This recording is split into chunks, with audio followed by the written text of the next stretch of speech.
So greeting friends, we have 45 minutes, but let's see how can we cover the such an important topic in 45 minutes, because this is what is, I don't say pain in an ass for the past 3 years, but it's an opportunity too. But there are a lot of OEMs which are facing a lot of problems because of the changing customer dynamics and their response to getting a product as a customer. So as we all know, the dynamics of customer preference, which is our topic also, has been shifting rapidly, and it's been influenced by a lot of factors, starting from digital revolution, features, safety, and obviously development and trends and word of mouth and influences before. But a lot of other factors have started in the past 2-3 years, and practically some OEMs could easily sense the change. And as you know, a new product takes around 5 years to come out, and watching, telling what customer preference will change for the coming after 5 years is a tough task. But there are some OEMs who could do it. I'm lucky to have good panel of electric vehicle also here, with the experience of 3-wheelers and cars and research on the panel. So let's get them out on what do they feel that things are going ahead. So starting with Zulfiquar, what do you feel? What are the challenges and how these changes, what we are seeing in customers? One of the major challenges is firstly to forecast and understand the changing customer preferences. Right. The reason is it is the situation of hitting a running target. So as an OEM, understanding that becomes very important, because most of the product that you design or develop is keeping in mind a midterm cycle of say 3 to 5 years. So generally the best way to actually address this challenge, right, is to rather focus on the customer pain points. Right, the customer pain points and needs do not change; it only evolves. For example, say safety. So safety has always been a customer need in the past, in the present, and definitely it will also be in the future as well. So as an OEM, the way to address this pain point is what can actually evolve with the available resources or with available technology. Similarly, say the pain point of customer wants to know about this car. Now, traditionally, if you see, OEMs created an owner's manual, which hardly the customer reads or goes through, but that was like a way for customer to know his car.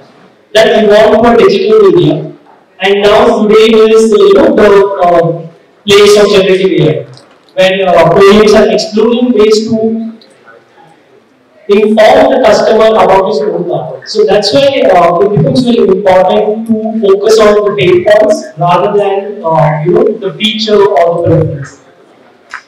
The second challenge is balancing the innovation with affordability.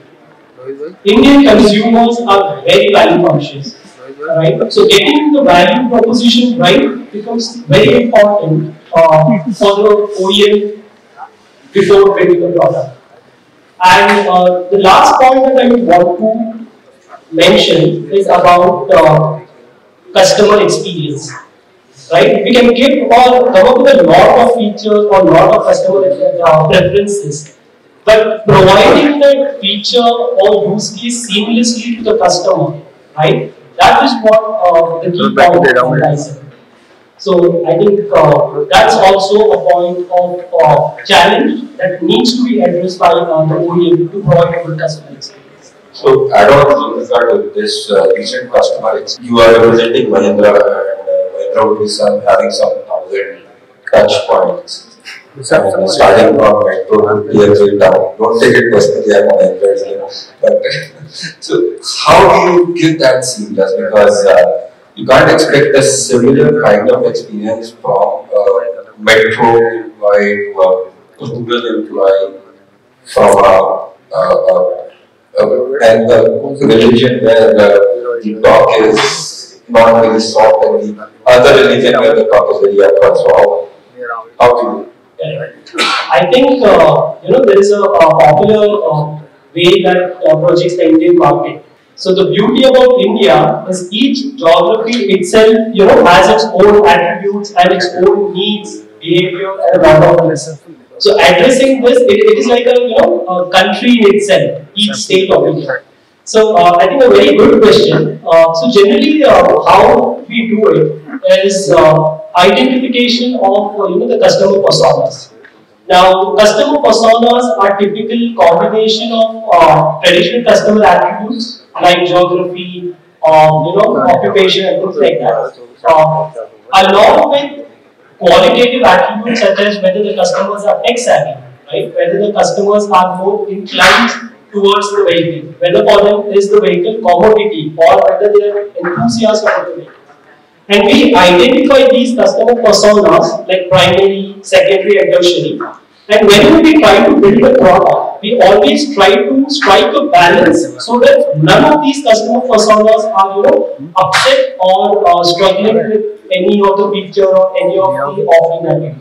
So we have two people here fighting for the same segment and on the same area. I'll go ahead with Ravi first. So Zulfiquar actually gave a point about being a car customer experience and all that. You are basically aftermarket. This is auto care anywhere where you get car guarantee. Obviously, I'll come back to Vihaan also, who is also on the same platform. So, as per you, what is why this thing what we are doing and what is the customer preference which initiated this idea to get into this? You have to think what customer is requiring. Now we are living in the area of quick commerce, where food is getting delivered at your home within like 10 minutes. You're getting a cab at home, you're getting a medicine at home, you're getting a grocery at home. Then why not start from there? Can company think that if vehicle is punctured in the office, can somebody go to office and repair puncture? So, as Zulfiquar rightly said, we have to design a customer persona first. Understand that Gen Z, like new generation, who's preferring quick commerce. So we have to design a product for them. Also, an old person who can't use an app. So obviously, we have to have a call center for him. Or an uneducated person like a rickshaw driver or a like a taxi driver. Obviously, he's not familiar with the tech savvy approach. So for him, he might be requiring a personal assistance. So we are complicating a lot of things in customer behavior and all. We just have to put ourselves in customer's place and start thinking what is your requirement. If you just simply say that okay, I am a customer, my requirement like I need a battery replacement, battery has a problem, battery replacement within 1 hour, 2 hours, or I wait for 3-4 days. Which one will you prefer? So being a customer, everyone wants things to happen quick. So that's why our name is Quick Fix. So we are designing all these things, and obviously industry is working. Even I know, like Mahindra. Imagine, like Mahindra is my partner in terms of other supplies. So we see that 500 vehicles coming to their workshops. So they've designed the process according to that, so that 500 people gets assuredly. It's a brand promise that they get the proper service. So, like imagine washing 500 vehicles, getting the quality out of it. That is a customer requirement, because we have a habit. Arey, यहाँ पे गाड़ी गंदी है, तो ये I can't accept this. Obviously, so how to handle that problem? So this is what I say. Like you have to keep yourself in customer's shoes and start thinking as a brand what they want. A good problem to solve, but obviously it's a competition to us dealers actually. So coming to you, Vihaan, the same question: why? What inspired So just for people in the audience, is just part of Fast Out in 2022.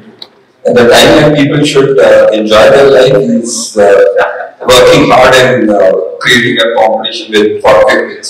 So additional question to you after that is you are into detailing. So what is the aftermarket customization related to what you are doing? Why why you getting into that? About 3 years back in COVID, people had anything going on. Sat at home trying to figure out the problem. So we looked at what was available to the consumer as an option at that time, as a solution. So the three major players out there were obviously the car dealers, were the aftermarket local guys on the road, and was go mechanic. So we figured out problems and gaps in each of them and figured out how to fix them. So if you look at a dealer, for example, the simplest fact is that you have to, let's say you have one car, take your car to the dealership, you get the car at the end of the day, you get stuck with a bill that you don't know what to pay for, and the bill is always obsolete. That is one of the biggest problems. And when you look at a simple aftermarket, the biggest problem that they would have is they're not trained, and the parts and the consumables that they use are very, very suspicious and expensive. And when you look at home again, the biggest problem is somebody else is driving your car. Car is something that's really precious. You always have to be careful. Because you don't know where the car is going and where things are just not happening in front of you. So the level of comfort is not zero. So we fixed all those problems. So the first problem was with the dealerships. You don't have any long wait times. It's a very simple fix. All you have to do is open your phone, take out the app, book a service, arrive at your house, service is right there. And when it comes to the bill that you get, we have complete transparency. You know exactly what you're doing, and we are obviously impressed. And when we look at the aftermarket price, the workshop, we use in the training technicians, the best of the best, and we use only branded. And for all you know, like the looking at all about in your car, you don't know what because the oil can look in you are the and again, when it comes to home mechanic, that those classes promoted, we're doing it actually at the India started off as a very price conscious market over 25 years back. Slowly it's grown to an image conscious market as well. So lately, let's take Toyota and Lexus for an example.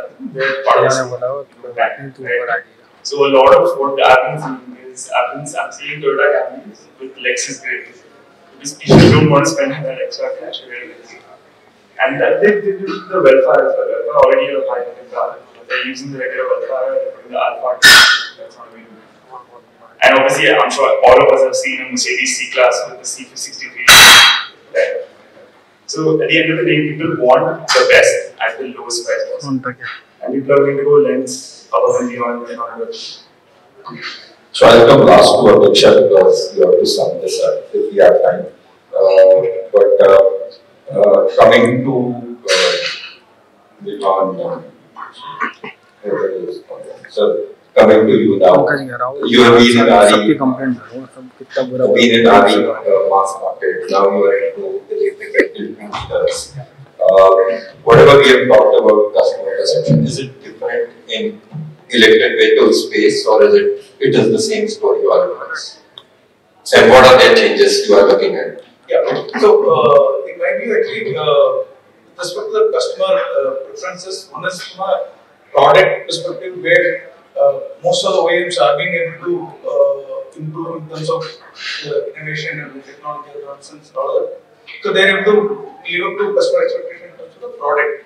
But when it comes to the customer experience or the purchase and ownership experience, so that's where the customers are already exposed to a lot of e-commerce and the new generation digital platforms. Where since they are already exposed, they are expecting a similar experience in any product they are using now. So there, most of the OEMs are yet to come up. I think car industry is still trying to meet. I think two-wheeler industry there is a lot of gap with respect to meeting that customer expectation in terms of the purchase and ownership. Now, the other aspect is with respect to EVs, the service requirement itself is less in the sense because the moving parts will be lesser than the typical IC vehicles. So therefore the service requirement itself will be less.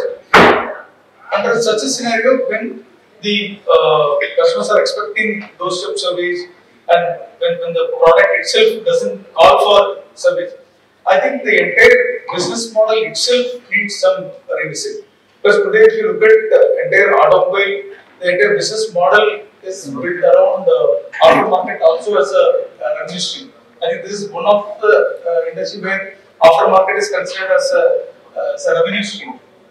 Right? I think whereas all other industries, the service is not a revenue stream. So therefore, here it needs to be revisited only then I think we can bring out change. Because it has to start from the OEMs and EVs definitely even more significant because the number of service requirement itself will grow. So the dealerships cannot survive based on a service. It needs to be based on the sales and other variables.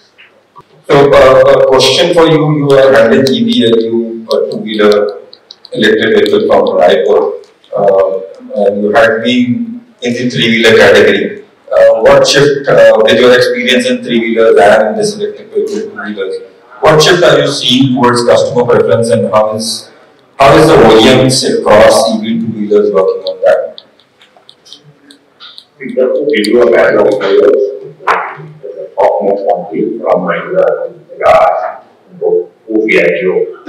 and I have been in for 10 years in the EV space. Initially with the vanity green and now with production for the last 5 years. The way the EV industry is performing is tremendous. It's working as a 6-month period of happening.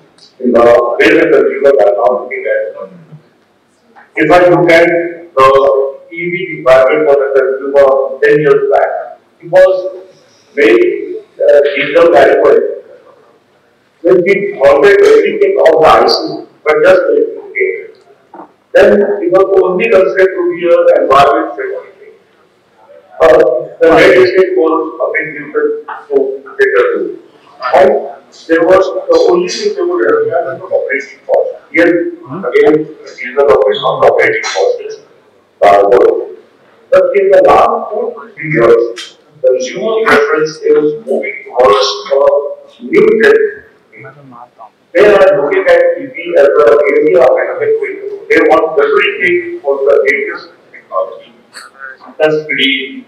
Your cursor would be absolutely user-friendly. It could be a navigator. It could be given exact highlight because that every lighting is still in the segment. They feel that every lighting is before. I think it will be dominating the industry there. So clusters would be so accurate that they would know that how much how many kilometers I can travel.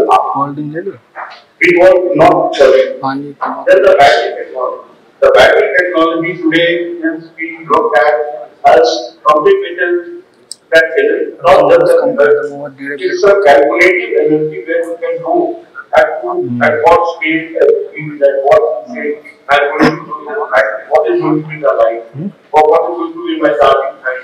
Now, most of the companies are moving towards high-speed chargers, 20 to 25 speed charging time. Now, there is a real growth happening. But with all this, the brand play has started to also be with the machines, coming in like Vihaan, TVS, Hero. That brand trust and loyalty is also playing a big role in it. Because not maybe you have been for your where new brands are also getting new brands.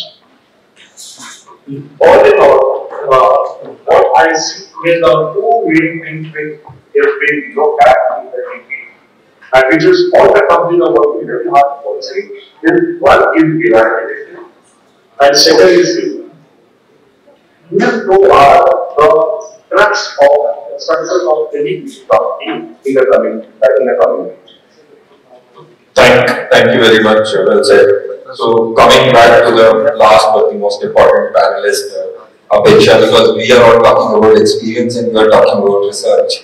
You must have researched every category, every EV or every industry there. So we are talking about customer perception. So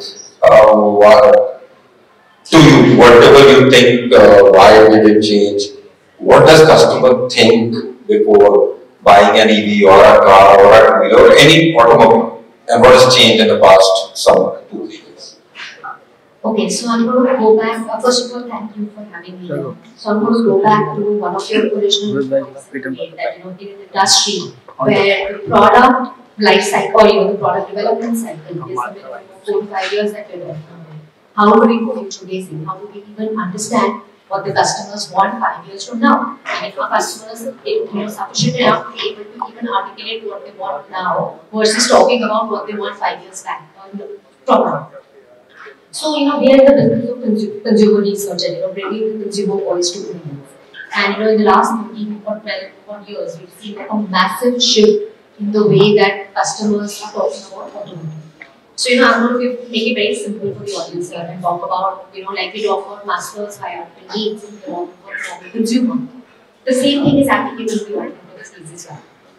From 15 to 20 years back, where the customers were focused on very basic needs of utility, of from point A to point B, I need to travel, and I want a vehicle that can help me do that. To then moving to wanting a car that is safe for their family, for their loved ones, that provide that comfort. This is where the sedan started to boot space became important.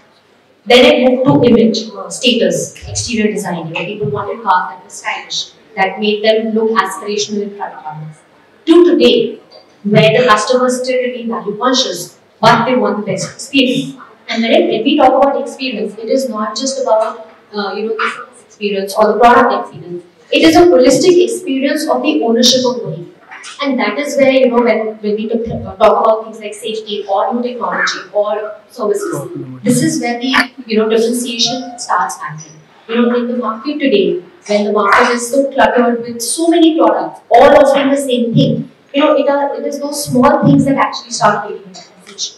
For example, a customer 10 years back used to say that, even if my car has an airbag, in case it opens, I'm going to have to spend money to put the bag in. And, I don't want a car like that. To today, when the customer, even for an entry-level car, does not want to buy a product that does not have it. We've seen massive changes, and that has happened purely because, again, future gazing, 10 years back, could we have told the OEMs that this is possible? Maybe. But, it's happened because there has been a lot of product development that has happened from the experts in the OEMs. And we are seeing those, pushes actually converting into the real needs that customers have. But I think what is very, very important for us to understand and be aware of is that this need is going to become even more experience-led as we move forward. The customers are going to become more involved. Of course, there is enough and more information available to them at their disposal. They're more globally aware. They're aware about the advancements that are happening in the world. So it's no longer going to be just about, okay, this is the product that you have to buy. But it's going to be a holistic experience that you want to sell to the customer, and that is what is going to create that confidence for them. Tell me, if people like you don't help us do future gazing, how will we survive? We definitely will help you do future gazing, and in fact, that's what we try to do every day. It is just that we have to be cognizant of the fact that not everything will be told expressly by the consumer. There are a lot of implicit things that you have to learn and understand about the behavior, about how customers are interacting with their environment, to be able to understand what their needs could be. It's not going to be a simple ask me what and I'm going to. So it's a much deeper level of understanding that we need. I hope somebody understands, because being in trade is 35 years, I couldn't. When he started with dated desires and what all brands, every time customer is one step ahead. He wants something more vertical. Yeah. So, basic questions are over, but I'll start with some features where maybe we can mention on. So, as per me, safety, like Apeksha said, is important. Then connecting cars, connecting two-wheelers is one feature which is going important. Then autonomous driving capabilities is coming. Obviously, cars, not in two-wheelers. Shift from design, so like motorcycle to scooter again is coming in India. In cars, we are seeing entry-level to compactor series or SUVs coming. And then obviously the issue of online, omnipresent, digital experience, digital sales. So these are the points. I'm open if anybody wants to take one topic each, because that covers all the changes what is happening. And I request you to please be specific on the topic you choose so that that topic is close with you. So we all know any of the topic you wish. So, let me talk about connectivity, a very interesting topic. Again, let me give you an analogy comparing the uniqueness of India from the developed markets. In the developed markets, connectivity began to the customer from workstations. So they were desktops, which gradually evolved to say laptops, and then the mobile phones or the smartphones. And so there was a learning cycle for the developed markets. But if you take the case of India, it is otherwise.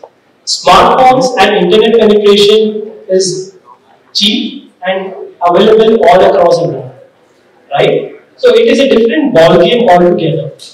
Now, once the consumers are connected and they are always used to these kind of having their own ecosystem, the same expectation has evolved on the car also, right? So customer always wants to stay connected to his car, right, with his smartphone, with his smartphone devices.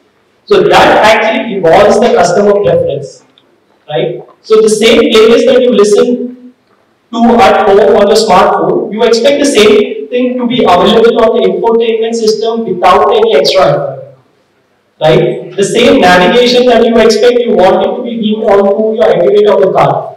So that kind of customization and personalization experience is something that customers started expecting because of the external availability or access to connectivity.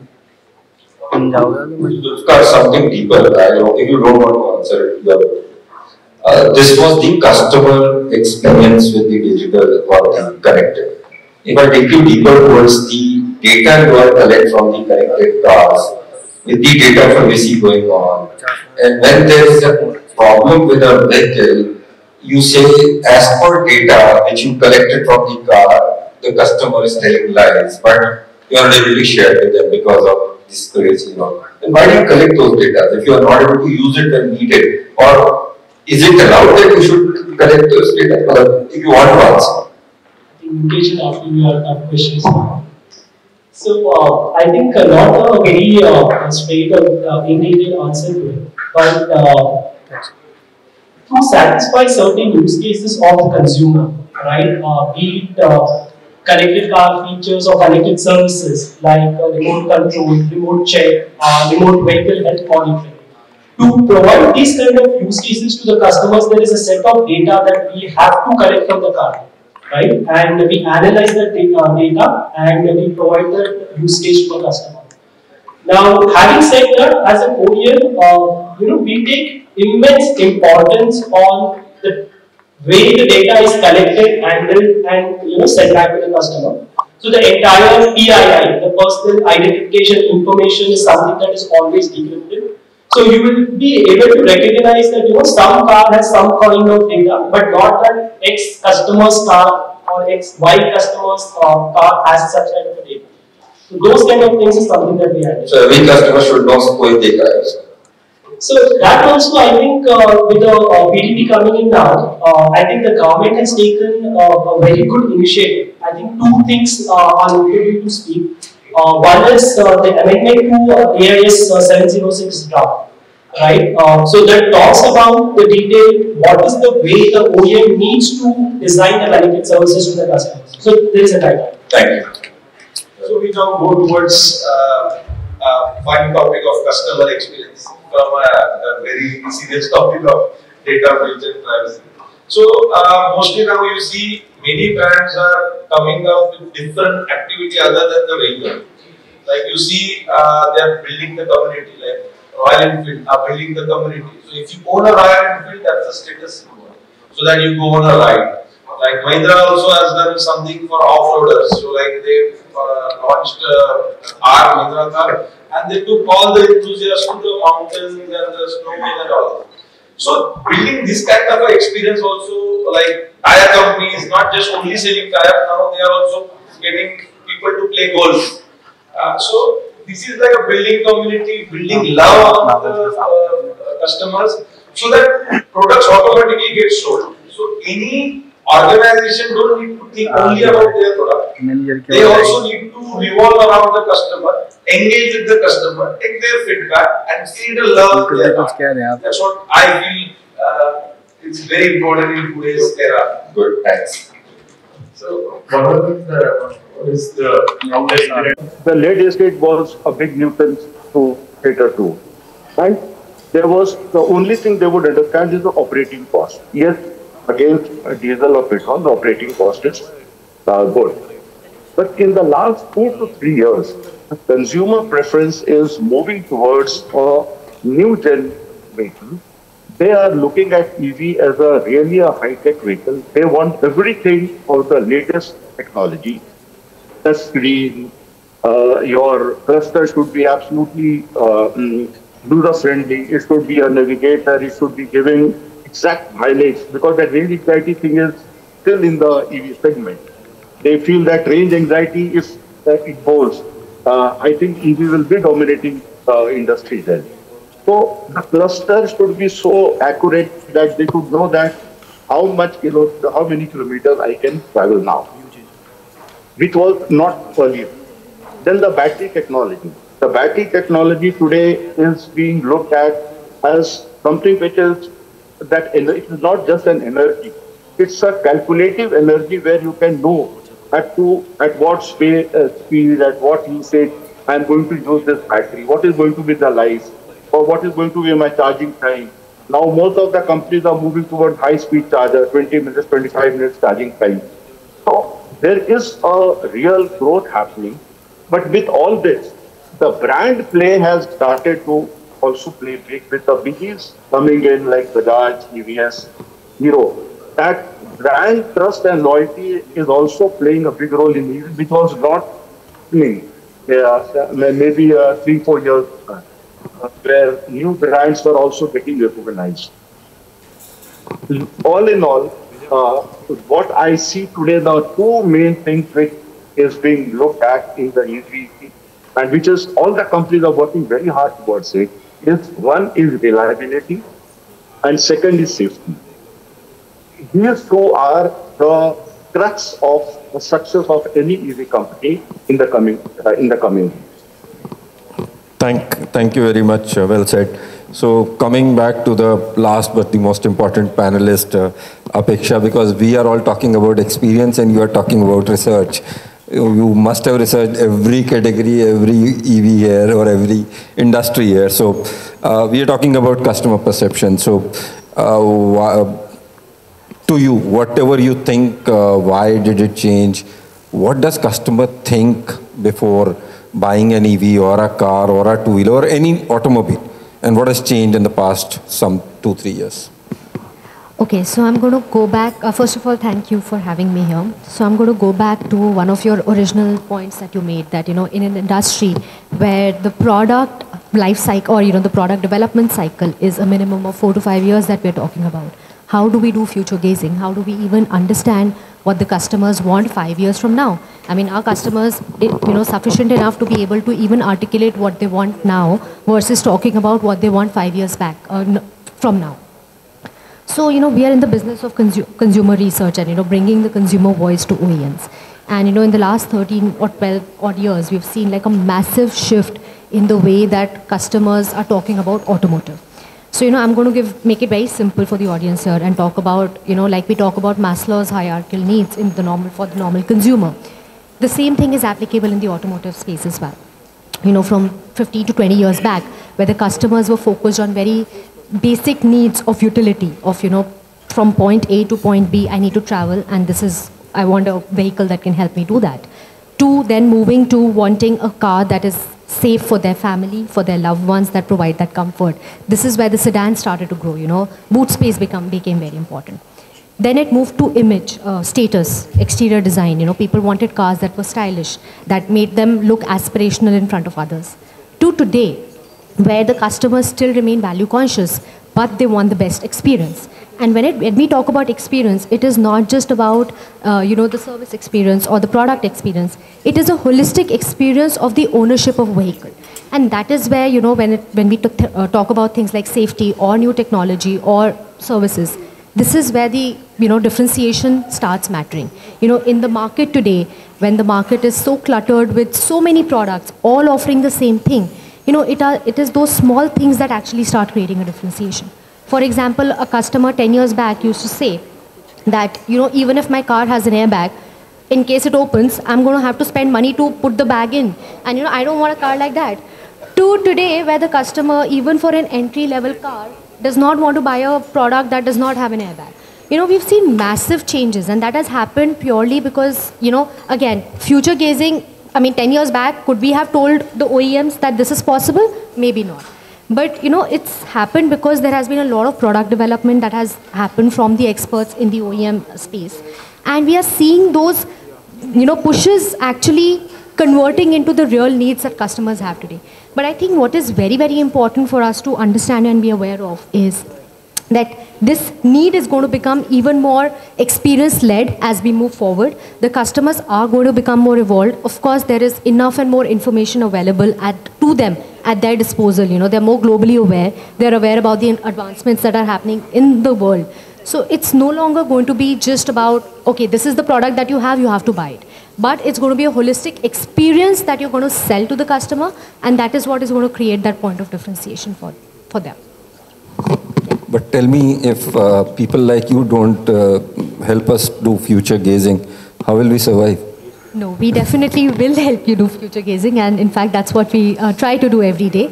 It is just that we have to be cognizant of the fact that not everything will be told expressly by the consumer. There are a lot of implicit things that you have to learn and understand about the behavior, about how customers are interacting with their environment, to be able to understand what their needs could be in the future. It's not going to be a simple ask me what and I'm going to tell you what. So it's a much deeper level of understanding that we really need to do. I hope somebody understands, because being in trade in this 35 years, I couldn't. When we started with latent desires and what all in brands, every time customer is one step ahead. He wants something more what we can't give. So it's yeah. So so basic questions are over, but I'll start with some features where anybody can pitch in, or if you. So as per me, safety, like Apeksha said, is important. Then connecting cars, connecting two-wheelers is one feature which is going important. Then autonomous driving capabilities is coming, obviously in cars, not in two-wheelers. Shift from design, so like motorcycle to scooter again is coming in India. In cars, we are seeing entry level to compact SUVs or SUVs coming in India. And then obviously the issue of online, omnipresent, digital experience, digital sales. So these are the points. I'm open if anybody wants to take one topic each, because that covers all the changes what is happening.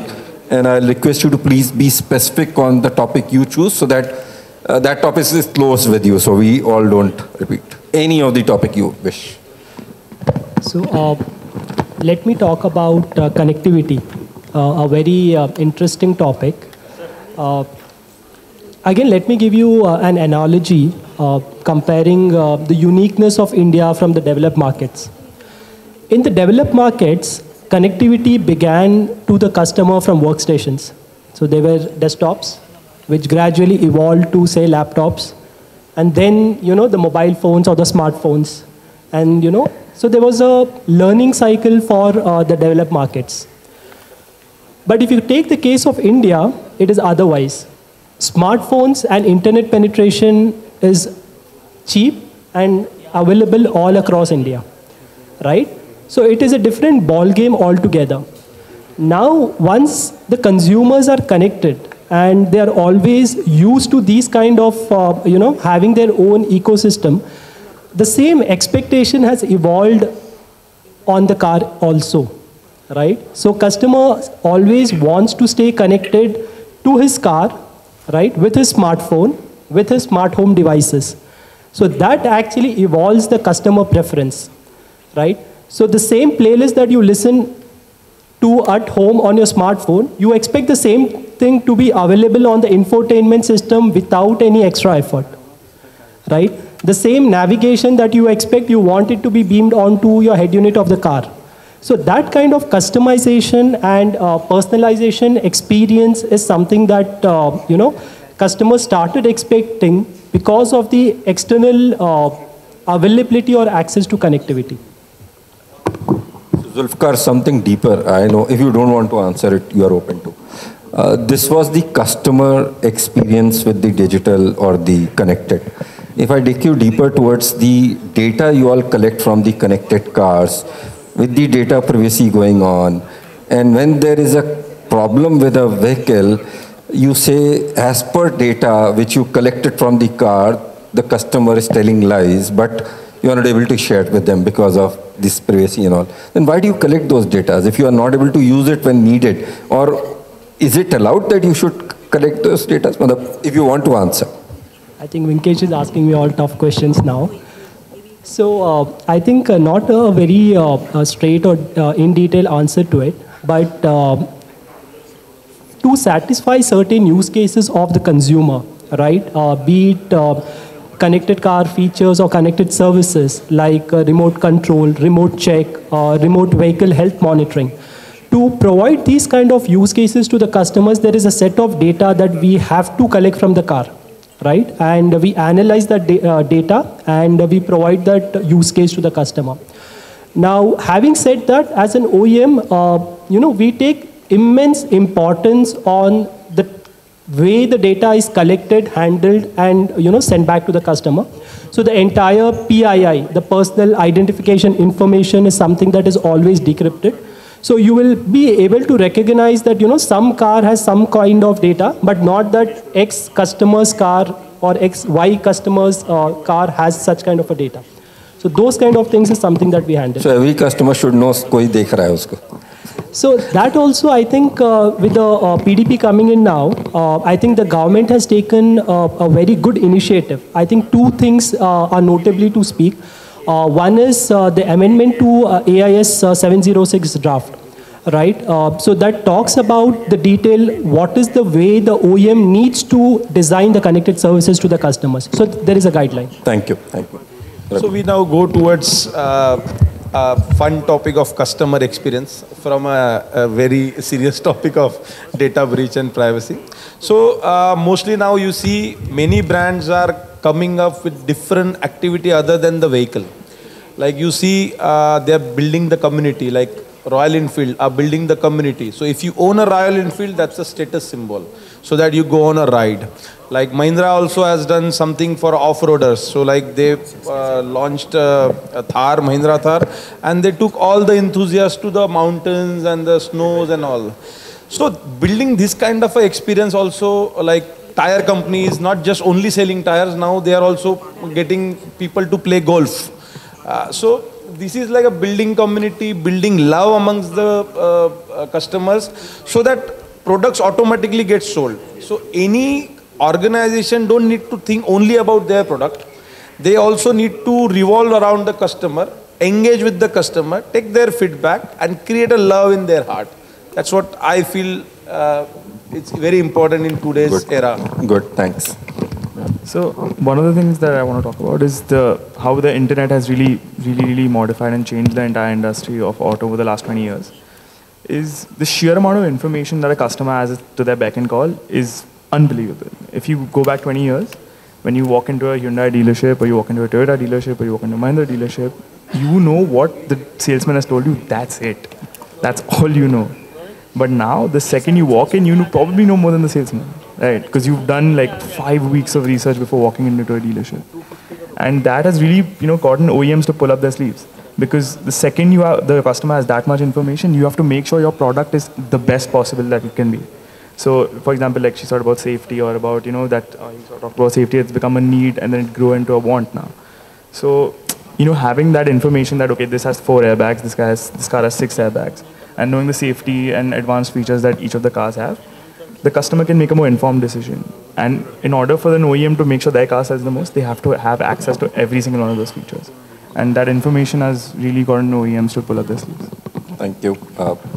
Yeah, so I'm going to talk about, I think one of the things that you mentioned was autonomous driving. And, that's the new buzzword today, ADAS. And, all the high-end cars are offering ADAS. So, when it comes to autonomous driving, one of the things that we observed is that, earlier, back in the days, customers used to be very excited about new features. And even today they are. But at the same time, the customers have become very smart as well. They are very clear that they want, and they will pay for things that they will actually use. And when it comes to things like ADAS or autonomous driving, the first things that customers look at is what are the things within that can I use? Can I do a lane monitoring system? Can I use it in a country like India? Will it be more deterring for me to use it, or will it be more helpful? So the customers today are actually becoming much more aware than what we actually give them credit for. And they're being very, very careful about the kind of features that they use or want in their cars. It is not just that you offer 50 things and you can be the king of the thing. But at the same time, they are very careful about what they want, what they need, and how they will be using it currently and in the future. So especially when it comes to things like autonomous driving or connected cars or anything of that sort, today's customer needs value and practicality more than anything else. And the functional differences are what actually, things that they really look at too. So. Yeah, so automobiles a decade back used to be completely about mechanical aspects. But today, if you look at with technology advancements, any automobile today is more about software and electronics. And when it comes to EVs, it's almost 90%, I would say, software and electronics, because even the mechanical components have sensors and chips and all of that. So therefore, it is moved from a mechanical to more of a software and electronics oriented product now. Therefore, the front end, which is completely on the mechanical skill level, needs to transform to this side of requirement. And that transformation needs to happen now, because I think the industry is moving towards all this advanced technology and EVs. So therefore, and skilling up is not as easy as mechanical upskilling. So therefore, that's another challenge that as an industry we need to start working on, because it's a completely different ballgame upskilling this front-end team to software and electronics.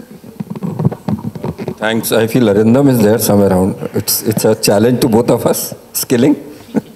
Okay, so you want to add something? Yeah, sure. I wanted to, actually, you had mentioned design and how it has changed. One of the most important things that I've seen is, nowadays I would like to compare a car to fashion, right? Because cars have become a way to express yourself more than anything. And fashion changes every 5 years, and a product cycle is about, let's say, 5 years, right? And at the end of the day, a consumer is looking at a car as a way to express themselves. So when you have a car that's very bland, basic, and you keep changing it over time, along with how fashion keeps changing, cars also need to keep changing, and they need to keep evolving. So basically now we'll have to have LV seat covers or Gucci. Yes, definitely. They've made an Hermes Rolls Royce. Yeah. In fact, something that I would like to add is that when it comes to design, it is no longer just about the exterior appearances. Today's customer actually want better interiors than better exteriors, because exterior looks have become hygiene. Most products are good looking. It's not like one product is uglier than the other. So, interior looks, premiumness, style, design, all of those aspects have actually become a top priority for, most customers, and they want that a holistic experience when they're actually inside. They want Rolls Royce at 10 lakhs. Yeah. Just because Hyder is online, I feel let him also complete on this, so then we can open it. So I would really bring in one point which is very critical from the EV perspective. It's safety. Today, safety is not just good brakes, good balancing, or a vehicle with a perfect aerodynamics. Today, the battery of an EV has got more than 10 safety features. A customer has got an app. He can see every cell, what is the charge point of every cell. And for overheating, there are 4 triggers. There are 4 temperature sensors. The moment the vehicle, the battery temperature crosses 65, the whole battery goes in sleep mode. There is a buzzer which starts buzzing. And when you talk about the gas accumulation, there is a pressure switch which bursts and the gas is released.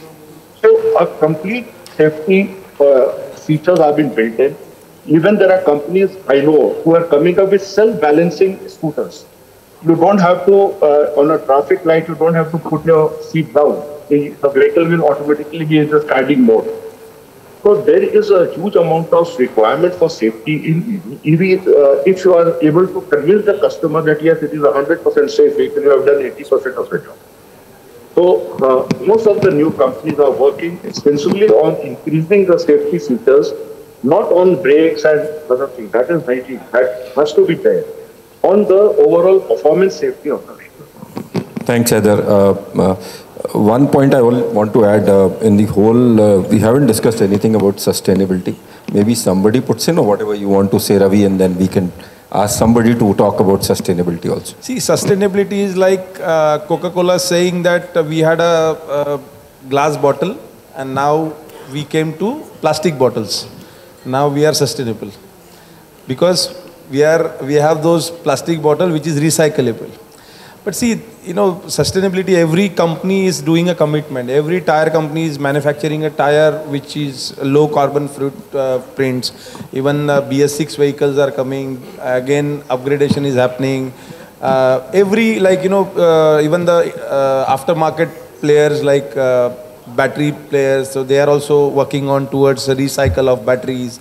Also, like you can see, accessories and all. So they are also working towards sustainability, that they are using material which is made from easily, which can be like, you know, recycled and all. So every company is working on towards that one. Every companies have their own promises towards their segment. But looking at a larger part of customer like expectations, he says that I have to have that in a price conscious way. So I really don't care about sustainability. I really need to pay less. So as per you, sustainability is not a priority for a customer or a thinking? Government is putting pressure. Like so I'm talking from the customer side. Yeah, customer side there is no, because customer is... Because we are fighting that customer doesn't agree to dry wash. So that's what I'm saying. They want a normal wet wash always. You see a tire which is 3,000 rupees, which has a carbon based tire, and which is like 4,000 for which is an environmentally friendly tire.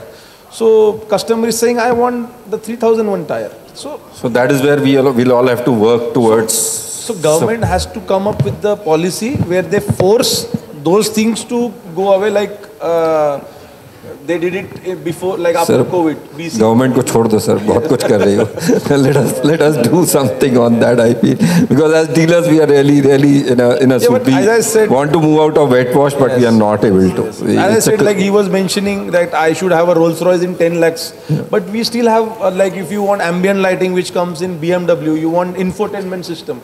Like many customers, they bought 10 years back one Mercedes, which still has a cassette player.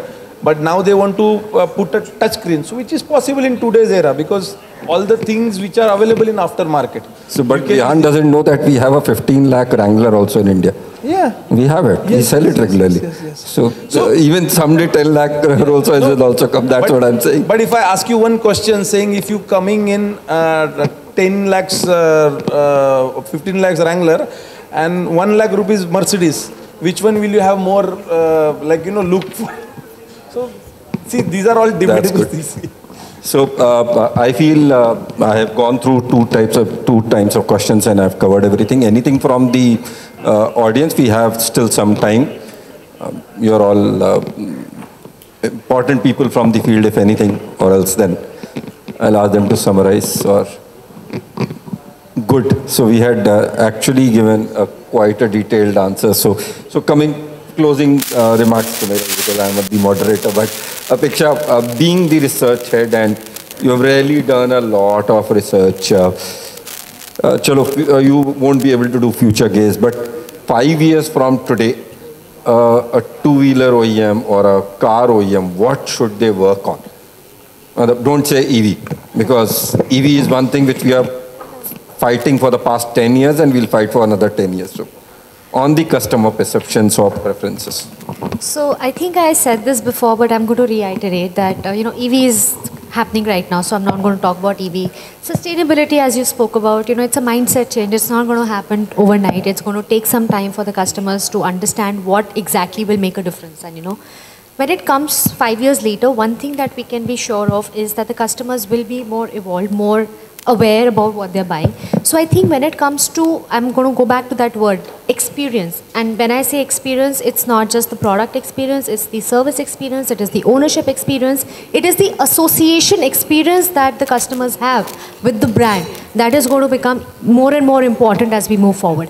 And irrespective of what else may become important. See, it may be difficult for me to predict what 5 years later, what new technology may come up.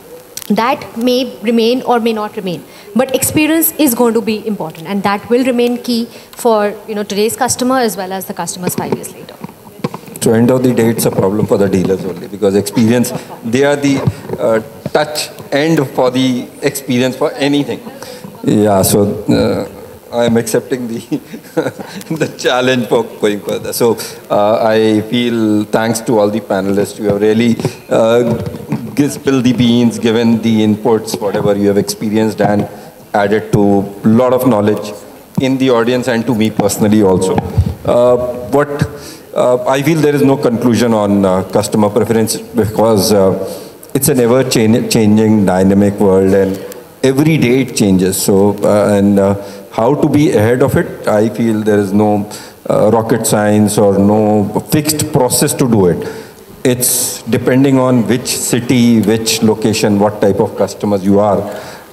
Like I said, we'll have to upgrade and support the front-end team, maybe dealers, maybe people like Kwik or Vihaan is doing, their team who is on the ground dealing with the customers for service or selling vehicle to upgrade themselves. So our basic role as OEM or dealers are to give them all the resources or whatever we can support them so that they can deliver the seamless experience to the customers, and a feedback mechanism where we are able to get how it is changing. It doesn't happen that we are aware after 6 months or a year.